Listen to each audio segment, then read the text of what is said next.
Hundreds of millions of people are this week remembering the triumphant end of the greatest tragedy of modern times, the war that led to the deaths of more than 40 million people on the eastern side of the world.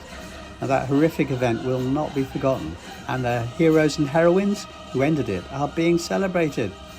This graphic, incorporating figures agreed by Eastern and Western historians, puts into context the number of lives sacrificed to stop the attacks by the Axis, which was led by Germany and Japan. As you can see, the number of Russian and Chinese lives lost is huge, between 40 and 50 million. Now, historians appreciate that Americans and British lost their lives too, about 400,000 to 450,000 each. But unfortunately, the international media are going out of their way to mischaracterize the events of this week. Let's just try to set the record straight. Almost every Western news outlet is focusing on the attendance of Russian President Vladimir Putin.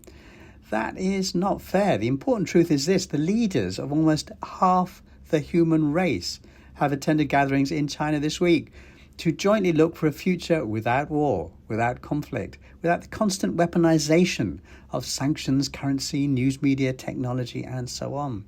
Now, no Western mainstream media outlet has reported that. Furthermore, the Western media is portraying the parade in Beijing as primarily a show of military strength and only secondarily as a remembrance of the past. This is grossly unfair. When Western nations have parades remembering historical events, these same media outlets don't twist the story in the same way.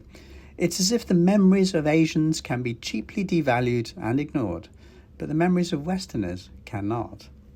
A survey earlier this year by Reuters showed that a record number of people across the world, that's 40% on average, now actively avoid looking at the news. People are wising up to the trickery. First step, delete the BBC. Peace.